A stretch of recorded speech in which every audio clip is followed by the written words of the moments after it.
Assalamualaikum warahmatullahi wabarakatuh.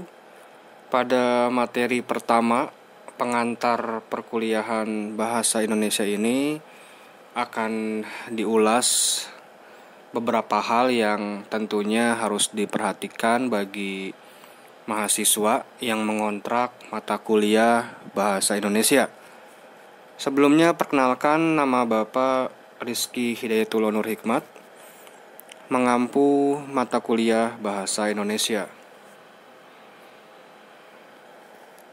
Adapun aturan perkuliahan yang harus diperhatikan, yang pertama untuk bobot partisipasi perkuliahan atau kehadiran atau keaktifan dalam pembelajaran, yakni 30%. Kemudian untuk bobot tugas mingguan itu 10%. Kemudian sikap. Nah, sikap ini berkaitan dengan etika. Meskipun pembelajaran dilakukan secara daring, nah nantinya akan dinilai juga etika mahasiswa, bisa dari respons mahasiswa, kemudian etika ketika menghubungi dosen, etika ketika bertanya, etika ketika berpendapat. Nah, itu akan dinilai juga. Kemudian dari UTS 25% dan dari ujian akhir semester 25%. Jadi total semuanya 100%. Jadi kalau tidak mengikuti UAS, nanti hanya memiliki nilai 75%. Kemudian jarang hadir misal, itu juga bisa mempengaruhi nilai kalian nanti. Kemudian arah perkuliahan, jadi yang akan diulas selama 1 semester materi apa saja. Nah, yang pertama ada pengantar. Kemudian di pertemuan berikutnya mengulas pengertian, fungsi, kedudukan, dan sejarah bahasa Indonesia. Kemudian ada ragam bahasa. Kemudian ada ejaan. Nah, nanti ejaan ini dibagi dalam 3 pertemuan karena materinya yang lumayan padat, banyak juga. Oleh karena itu akan dibagi dalam 3 pertemuan. Pertemuan yang pertama untuk ejaan akan mengulas tanda baca, penggunaan tanda baca, tanda titik, koma, titik 2, dan sebagainya. Kemudian ada penulisan atau penggunaan huruf kapital, ya kapan saatnya menggunakan huruf kapital dan kapan saatnya menggunakan huruf non kapital. Kemudian ada penggunaan kata-kata yang baku, tidak baku, dan sebagainya. Kemudian setelah ejaan akan diulas materi tentang diksi, pemilihan kata. Nah, di pertemuan ke-8 akan ada UTS.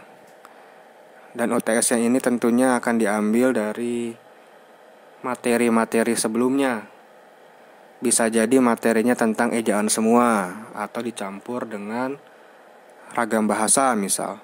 Nanti akan diinfokan lebih lanjut tentang kisi-kisi UTS. Jadi sebelum UTS, minimal seminggu sebelum UTS akan diinformasikan kisi-kisi yang akan muncul dalam ujian tengah semester. Kemudian di pertemuan ke-9 ada materi tentang kalimat, bagaimana membuat kalimat, tentunya kalimat yang efektif dan juga baku. Kemudian juga ada materi tentang paragraf, bagaimana membuat paragraf, karena diharapkan nantinya materi kalimat dan paragraf ini bisa diaplikasikan dalam pekerjaan kalian. Bisa juga diaplikasikan dalam bidang akademik saat kalian membuat karya tulis yang sifatnya ilmiah. Kemudian setelah materi paragraf ada materi tentang menyusun proposal. Nah, nanti proposalnya akan diulas tentang proposal penelitian. Dan juga ada proposal acara atau kegiatan yang sifatnya bukan penelitian. Kemudian setelah menyusun proposal, akan diulas juga materi tentang karya tulis, baik yang ilmiah maupun yang non-ilmiah.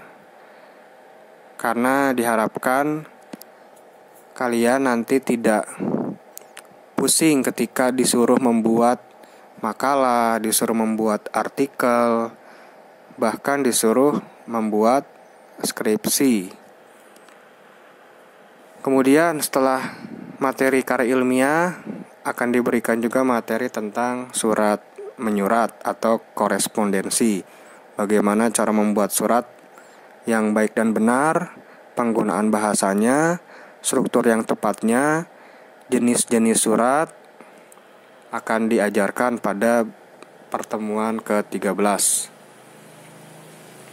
Di pertemuan berikutnya, setelah surat menyurat, diulas materi tentang pidato atau ceramah, karena diharapkan nanti kalian bisa menguasai teknik-teknik pidato dan tidak canggung lagi ketika disuruh berpidato.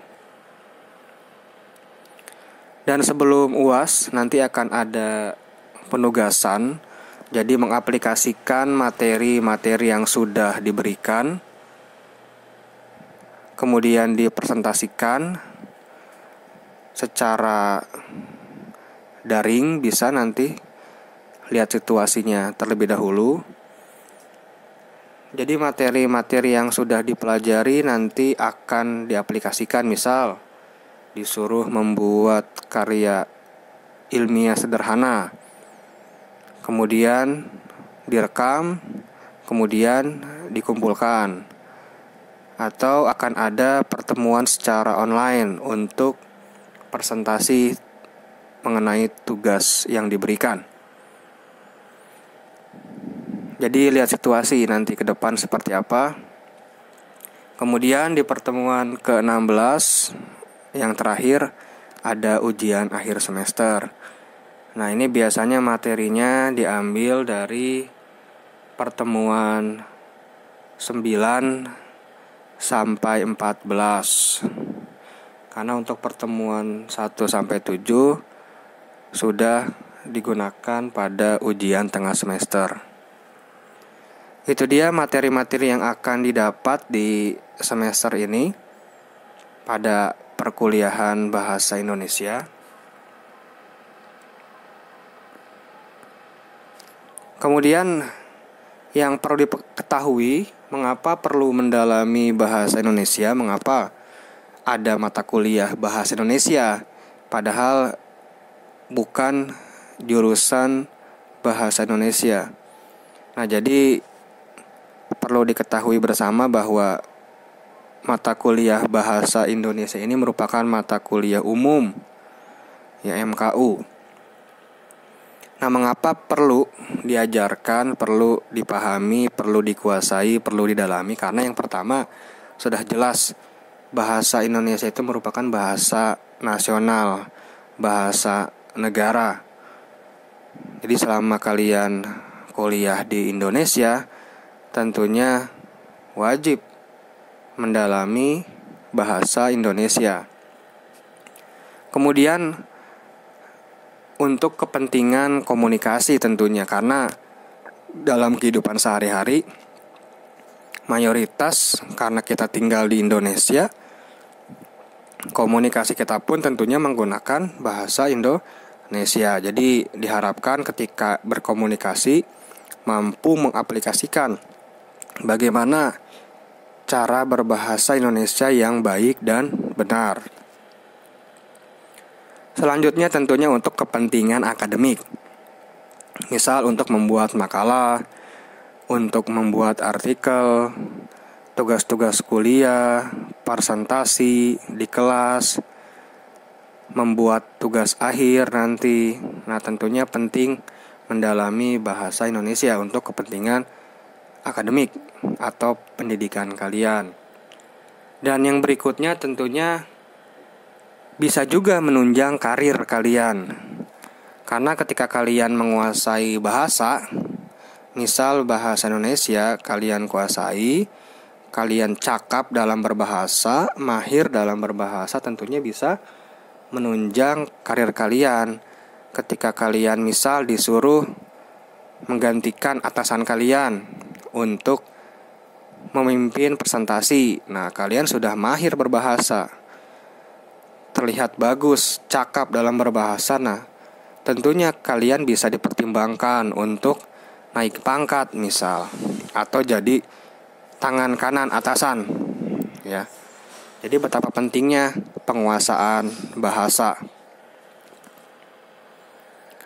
Selanjutnya, nah ini bisa kalian simak beberapa fenomena bahasa yang terjadi di sekitar kita dan mungkin pernah kalian lihat, pernah kalian baca.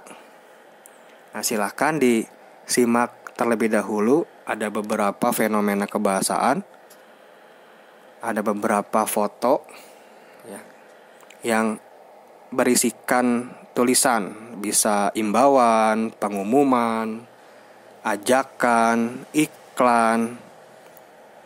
Ini pun erat kaitannya dengan kehidupan sehari-hari. Nah, di foto pertama ada yang atas ada tulisan service. Nah, ini kan niatnya ingin menggunakan bahasa Inggris.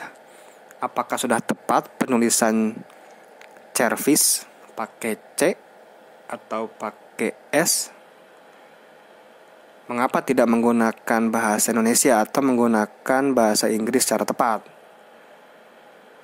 Kemudian ada tulisan pantai pakai Y, ya, menggunakan huruf Y.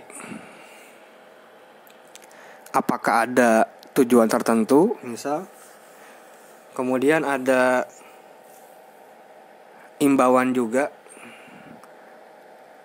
Pertalite habis, dibaca jangan ditanya lagi. Nah, ini imbauan, mungkin tidak sedikit yang bertanya kepada petugas SPBU, padahal Pertalite-nya habis tapi masih saja ditanya. Kemudian juga ada PlayStation. Nah, kira-kira kemana maksudnya itu? Kemudian ada lagi imbauan untuk kaum laki-laki nih. Kalau situ laki, lihat galon habis, diganti kali. Nah, apakah ada maksud tertentu? Nah, kemudian juga ada imbauan yang terpampang di toilet umum. Bisa dibaca sendiri ya.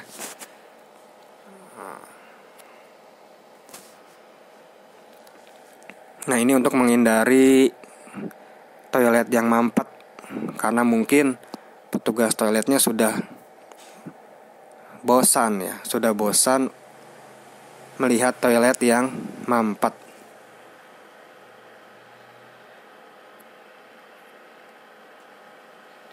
Kemudian juga ada imbauan untuk jangan membuang sampah sembarangan. Ini pun sering kita lihat di pinggir-pinggir jalan, yang tadinya bukan tempat pembuangan sampah malah dijadikan tempat sampah. Itu dia beberapa contoh fenomena kebahasaan yang erat dengan kehidupan kita sehari-hari. Mungkin pernah kita lihat, atau mungkin kita sendiri yang buat. Nah, kira-kira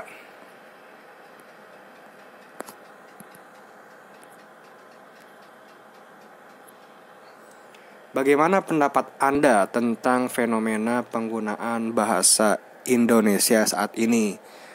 Nah, seperti apa pendapat kalian? Kira-kira setelah melihat fenomena tadi, bahkan tidak hanya fenomena yang tadi, fenomena yang kalian lihat selain ditampilkan tadi pun bisa kalian komentari, misal fenomena penggunaan kata anjay misal. Kan sempat viral, ada yang menentang penggunaan kata tersebut, ada yang tidak,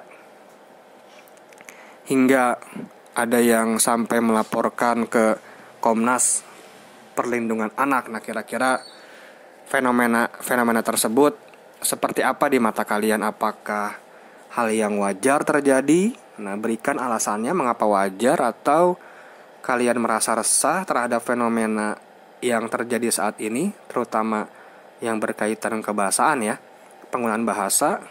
Keresahan kalian silakan utarakan di kolom komentar video ini. Silakan kalian beri komentar kalian. Apakah baik-baik saja kondisi kebahasaan kita, biasa-biasa saja, sertakan alasan-alasannya, atau mengkhawatirkan, miris?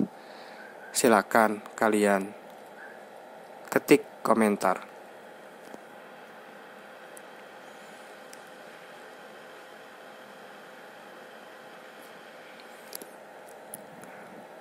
Baik, untuk pertemuan pertama ini dicukupkan sekian tentang pengantar perkuliahan Bahasa Indonesia. Kita bertemu di pertemuan berikutnya. Dan ada pesan, utamakan bahasa Indonesia, lestarikan bahasa daerah, serta kuasai bahasa asing. Terima kasih. Mohon maaf bila ada kesalahan. Jika ada pertanyaan, boleh kalian sampaikan di kolom komentar. Terima kasih. Wassalamualaikum warahmatullahi wabarakatuh.